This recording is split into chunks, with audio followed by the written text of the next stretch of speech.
ఒక్కసారి భగవంతుని యొక్క స్పర్శ మనసుకి తగిలిందా ఆ మనసు పవిత్రమైపోతుంది. కాబట్టి కమలవాసిని మమ్ము కన్న తల్లి నీ భక్తవరులంత నిజమైన బంధువుల్ నీ కటాక్షమే మాకనేక ధనము నీ మీది కీర్తనల్ అఖిల ప్రపంచంబు నీ సహాయమే మాకు నిత్య సుఖము నీ మంత్ర పఠనమే నిష్కళంకపు విద్య నీ పదధ్యానంబు నిత్య సుఖము తోయజాక్ష నీ పాద తులసిదలము రోగముల కౌషధము బ్రహ్మరుద్ర వినుత భూషణ వికాస శ్రీధర్మ పురనివాస దుష్ట సంహార నరసింహ దురిత దూర అంటాడు నరసింహ శతక కర్త. అందుకని ఒక్కసారి ఆ ఈశ్వరుడి యొక్క దర్శనము లోపల అయిందా, మీరు భక్తి భావనతో అలా చూసినంత మాత్రం చేత, మీరు రాత్రి ఇంటికి వెళ్లి పడుకునేటప్పుడు మీ భార్య గారితో శ్లోకాన్ని పంచుకున్నంత మాత్రం చేత, వేదిక మీద నేను దాన్ని హాస్యస్ఫోరకంగా మాట్లాడకూడదు, ప్రార్థనా శ్లోకాలు చదివి హాస్యానికి మీరు ఈ శ్లోకాన్ని ఒక్కసారి చదువుకుని తల్లిదండ్రులుగా భావించుకుని ఎంత గడుసుగా మాట్లాడిందో రుక్మిణీదేవి అనుకుని పడుకున్నా ఆ వస్తువు యొక్క ప్రజ్ఞ వస్తువే. కామోత్కంఠత గోపికల్ భయమునన్ కంసుండు వైరక్రియా సామాగ్రించుపాల ముఖ్య నృపతుల్ సంబంధులై వృష్ణులున్ ప్రేమన్ మీరలు భక్తి మేము ఇది చక్రింగంటిమి ఎట్లైన నుద్ధామధ్యాన గరిష్ఠులైన హరిచందన్ వచ్చు ధత్రీశ్వర. నువ్వు ఎలా ముట్టుకున్నా, తెలిసి ముట్టుకున్నా, తెలియక ముట్టుకున్నా, హాస్యస్ఫోరకంగా ముట్టుకున్నా, ఒక శ్లోకంగా ముట్టుకున్నా, సంకీర్తనగా ముట్టుకున్నా, సరదాగా ముట్టుకున్నా, భార్యతో పంచుకున్నా, నువ్వు ఒక్కసారి అది తెలుసుకున్నంత మాత్రం చేత నీ పాపరాశి ధ్వంసం అయిపోతోంది. నిరతిశయ ఆనందము నీ యందు నిండిపోతోంది. అది కృష్ణ స్వరూపము కాబట్టి. మహాలక్ష్మి అయిన రుక్మిణీదేవిని నువ్వు దర్శించావు కాబట్టి నీకు ఐశ్వర్య సమృద్ధి కలుగుతోంది. ఇన్నింటిని మనకి ఏర్పాటు చేయడానికి ఏ మార్గంలో అయితే తొందరగా మన మనస్సు వెళ్లి పట్టుకోవడానికి సిద్ధంగా ఉంటుందో, ప్రత్యేకించి కలియుగంలో మనుష్యుల యొక్క మనస్సులు రజోగుణ తమోగుణ భూయిష్టంగా ఉంటాయి కనుక ఏ రకంగా చెబితే తొందరగా దాన్ని పట్టుకోగలిగినటువంటి స్థితిని మనుష్యులు పొందుతారో అలాగైనా చెప్పడానికి సిద్ధపడ్డాడు మహానుభావుడు. తన పుణ్య విశేషం చేత అటువంటి దర్శనాన్ని చెయ్యగలిగాడు. చాలు చాలు ఆ శ్లోకం గురించి ఇంకంతకన్నా ఏం చెప్పాలి. కాబట్టి అంత పరమ పవిత్రమైనటువంటి శ్లోకము. అటువంటి శ్లోకములు మీరు ఏరుకోవలసినటువంటి వజ్రాలు. శ్రీకృష్ణ కర్ణామృతంలో ఎన్ని శ్లోకాలున్నాయో అన్ని శ్లోకాలని ప్రస్తావన చేశారు. కాబట్టి వేరొకనాడు లీలాశుకుడు ఒక దర్శనాన్ని పొందారు మహానుభావుడు. అందరూ మాట్లాడారు దామోదర లీల గురించి. లీలాశుకుడు మాట్లాడినటువంటి శ్లోకం జగత్తులో అలా నిలబడిపోయింది. ఇప్పటికీ పీఠాధిపతులు కూడా ఈ శ్లోకాన్ని స్మరణ చేస్తారు. కృష్ణకర్ణామృతం అంతా ఒకెత్తు, ఈ శ్లోకం ఒక్కటి ఒకెత్తు. అంతగా జనుల యొక్క నానుడి యందు, పెద్దల యందు, భక్తుల యందు, జ్ఞానుల యందు ఈ శ్లోకం ప్రచారంలో ఉంది. చాలా మందికి ఈ శ్లోకం నాలుక మీద ఉంటుంది. అందులో అంటారు లీలాశుకులు, వరమివముపదేశమాద్రియత్వం నిగమ వనేషు నితాంత చరఖిన్నాః ఉచినుత భవనేషు వల్లవీనాం ఉపనిషదర్థం బులూఖలే నిబద్ధం అంటాడే.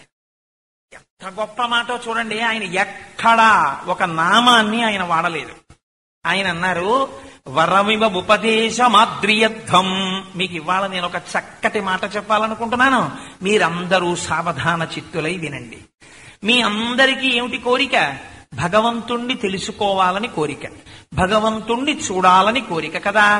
ఈ భగవంతుణ్ణి చూడాలన్న కోరిక చేత, భగవంతుణ్ణి తెలుసుకోవాలన్న కోరిక చేత నిగమ వనేషు నితాంత చారఖిన్నాః.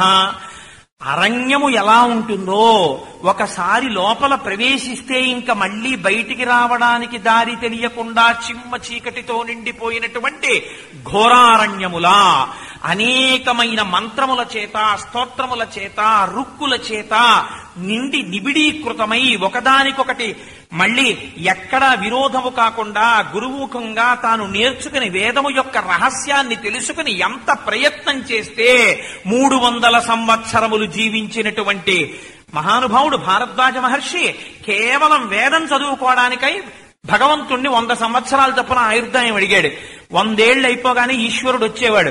వచ్చి అయిందా చదవడం అనేవాడు. లేదు ఇంకొక 100 ఏళ్ళు ఇమ్మన్నాడు. మళ్ళీ రెండో మాట ఇచ్చాడు. అయిందా అన్నాడు. అబ్బే అవలేదు ఇంకొక 100 ఏళ్ళు ఇమ్మన్నాడు. మళ్ళీ ఇచ్చాడు. 300 ఏళ్ళు అయిపోయిన తర్వాత భగవంతుడు వచ్చాడు. అయిందా నిన్ను తీసుకెళ్ళచ్చా అన్నాడు. ఇంకా అవలేదు, ఇంకా చాలా ఉందన్నాడు. ఏమి చదువుతావు వేదం? చూశావా నువ్వు చదివినటువంటి వేదాన్ని చూడు అన్నాడు.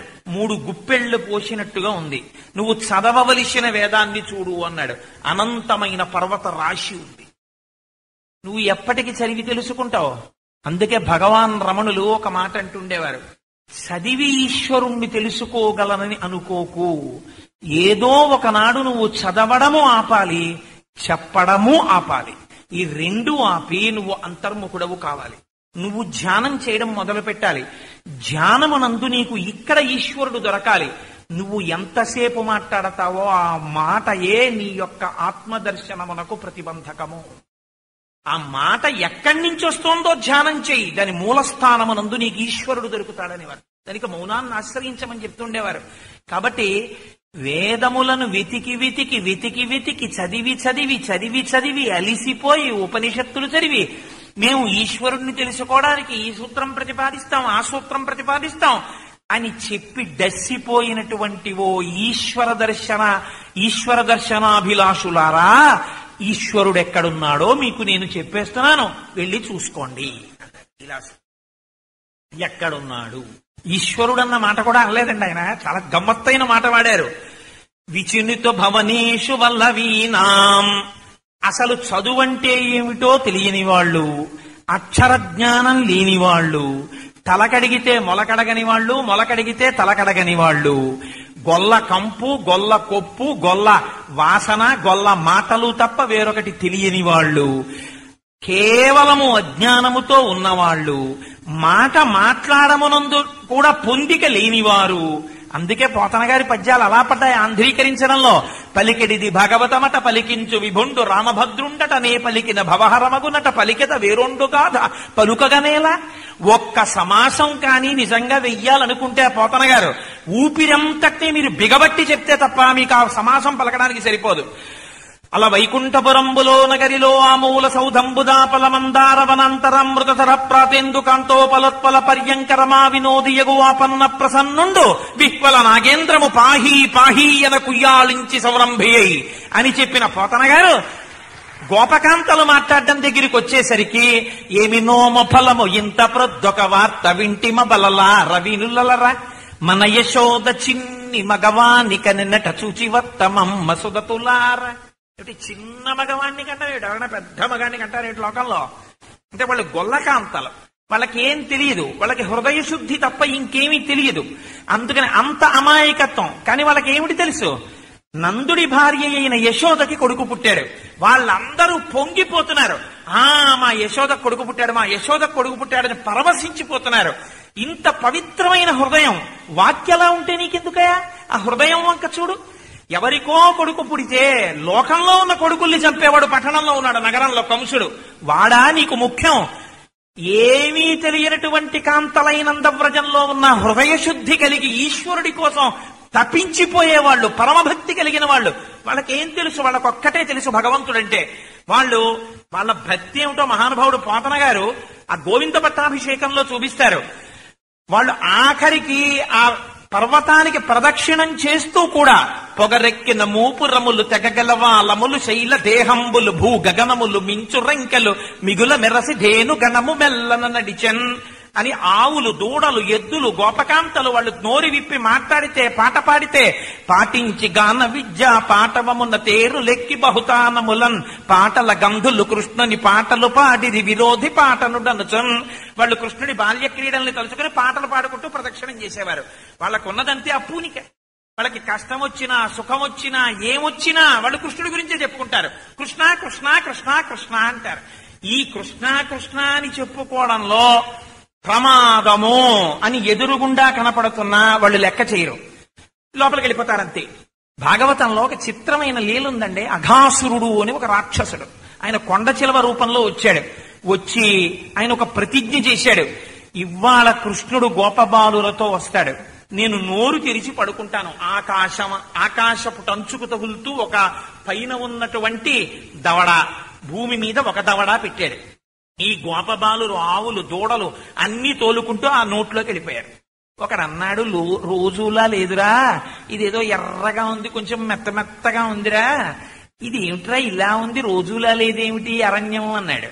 ఇంకోడన్నాడు, రే పర్వతాల్లా ఉన్నాయి కానీ ఇవి పర్వతాలంటావా, ఇవేమన్నా పెద్ద పెద్ద దంతాలేమోరా అన్నాడు. ఆకాశం రోజు నీలంగా ఉండేది కదరా, పైన ఏమిట్రా అంత ఎర్రగా ఉంది ఆకాశం ఇవ్వాలా అని ఒకడన్నాడు లోపల నుంచి వేడి పొగొస్తోందిరా అంటే ఏవో జంతువులను మింగిన వాసన వస్తోంది, ఒకవేళ కొండ చిలువ నోట్లోకి వెళ్ళిపోయామేమోరా మనందరం, అది దవడ మూసేస్తే మన బతుకు ఏమిట్రా అన్నాడు ఒకడు. వెంటనే మిగిలిన వాళ్ళందరూ అన్నారు, బకునిం చంపిన కృష్ణుడుండమనకన్ పామంచు చింతింపనీటికి రాపోదము దాటి కాక ఇది కౌటిల్యంబుతో మింగుడం బకు వెంటంచను కృష్ణు చేత ఎనచున్ కంజాక్షి వీక్షించి వేడుకలై చేతులు వేస కొంచెం నగుచున్ ప్రార్థించి తపోవగన్. వాళ్ళందరూ ఒక్కసారి వెనక్కి తిరిగి, ఏమిట్రా ఒకవేళ నిజంగా ఇది కొండ జలం అనుకో, నీకెందుకు నాకెందుకు, మనం వెళ్ళిపోవడమే, నోట్లోకి ఇది మింగేసింది అనుకో, నీకేమిటి నాకేమిటి బాధ. బకాసురుడు వచ్చాడు, ఎవడు రక్షించాడు? ధేనుకాసురుడు వచ్చాడు, ఎవడు రక్షించాడు? వెనకాల కృష్ణుడు ఉన్నాడు రా మనకి కృష్ణుడు ఉండగా పామంచు చింతింపనేటికి రాపోదము దాటి కాక ఇది కౌటిల్యంబుతో మింగుడం బొగు వెంటంచను కృష్ణు చేత ఎనచున్ కంజచ్చు వీక్షించి ఉత్సుకలై చేతులు వేసుకొంచు నగచున్ దుర్వార్తలైపోవగన్. వాళ్ళందరూ చేతులు పట్టుకుని కృష్ణ కృష్ణ మా వెనకాల కృష్ణుడు ఉన్నాడని ఆయన వంక చూసుకుంటూ ఆడుకుంటూ పాడుకుంటూ లోపలికి వెళ్ళిపోయారు. నన్ను నమ్మి వెళ్ళిపోతున్నారు రాని ఆయన వచ్చేసాడు లోపలికి. సరే ఆ ఘాసురగాథ వేరనుకోండి, ఇప్పుడు మళ్ళీ అందులోకి ప్రవేశించి లేనిపోనాలరు ఎందుకు కానీ. కాబట్టి ఏమీ తెలియనటువంటి ఆ గోపకాంతలు, ఏమీ తెలియనటువంటి గోపాల బాలురు, వాళ్ళకేం తెలుసు, వాళ్ళకేమీ తెలియదు. అలాంటి వాళ్లతో కలిసి చౌతులు కుడిచాడు ఆయన. జలజాంత స్థిత కన్నికం తిరిగిరా సంఘంబులయ్యున్న రేకుల చందంబున కృష్ణుని తిరిగిరా కూర్చుండి వీక్షించుచున్ శిలలున్ పల్లవముల్ లతల్ పత్రంబులు పువ్వులాకుల్ కంచంబులుగా భుజించిరచటన్ గోపార్ధకుల్ భూవరా. వాళ్ళకొక్కటే తెలుసు, నోరు విప్పితే కృష్ణ కృష్ణ కృష్ణ. మధ్యలో కృష్ణుడిని పెట్టుకున్నారు, చుట్టూ గోపాల బాలురు కూర్చున్నారు, ఆ మధ్యలో పువ్వులెట్టుకున్నారు, ఆకులెట్టుకున్నారు, రాళ్ల మొక్కలు పెట్టుకున్నారు. ఇవన్నీ కంసాల కింద పెట్టుకుని అందులో ఊరగాయలు సజ్జన్నం, పైగా అందులో ఊరగాయ. ఈశ్వరుడికి బెల్లం మొక్క తప్ప నిలవన్న ప్రసాదం పెట్టడానికి వీల్లేదు. అలాంటివన్నీ తెచ్చుకుని అక్కడ పెట్టుకున్నారు. పోనీ పెట్టుకున్న వాళ్ళు పెట్టుకున్నారు, మనకెందుకండి గొడవ అందామంటే. మధ్యలో ఉన్న కృష్ణుణ్ణి నిలబెట్టి కడుపున దిండుగా కట్టిన అలువలో లాలిత వంశన లంబుజొనిపి మీగడ పెరుగుతో మేళవించిన చల్ది ముద్ద ఆ వల్లిచే తన నయనునిచి చెలరేగి కొసరి తెచ్చిన ఊరగాయలు వేళ్ల సందులను తాననయనురికి సంగడీల నడుమ చక్కగా కూర్చుండి నర్మభాషణముల నగవు నిరపి యాగభోక్త కృష్ణుడు అమరులు వెరగొంద శైశవంబు మెరసి చల్ది కుడిచే. వాళ్లతో కలిసి కూర్చుని చద్దన్నాలు తిన్నాడు ఆయన. పైగా ఒక ఆయనేమో కృష్ణ కృష్ణ మా ఇంట్లో మాగాయ చాలా బాగుంటుందంటావు కదా తినని చెప్పి ఎడం చేతిలో ఆయన ముద్ద పెట్టుకుంటే ఈయన సగం చీకినటువంటి మాగాయ ముక్క తీసి ఆయన చేతితో పెట్టాడు. ఆయనకి కావలసింది ప్రీతి. మార్గావర్తిత పాదుకా పశుపతే రంగస్య కుచ్చాయతే గండూషంబు నిశైతనం ప్రదిపోర్ దివ్యాభిషేకాయతే కించిత్ భక్షిత మాంసశేషకబలం నవ్యోపహారాయతే భక్తి కిం నకరోచహో వనచరో భక్త్యావతంసాయకే. శివానంద లహరిలో శంకర భగవత్పాదులు అంటారు, ఆ భక్తికి లొంగిపోయి ఎంగిలి పదార్థాలని కూడా మహాత్ముడు స్వీకరించాడు. ఎవరా స్వీకరించింది? యాగభోక్త కృష్ణుడు అమరులు వెరగొంద శైశవంబు మెరసి చల్ది కుడిచే. యాగభోక్త అయినటువంటి కృష్ణుడు శైశవం మెరుస్తుండగా చద్దన్నాన్ని, ఎంగిలి అన్నాన్ని వాళ్ళు ఇచ్చిన దాన్ని తిన్నాడు. అటువంటి కృష్ణుడున్నాడే, ఆ కృష్ణుడు అంతగా ఆ గోపాల బాలులతో మమేకమైనటువంటి వాడు.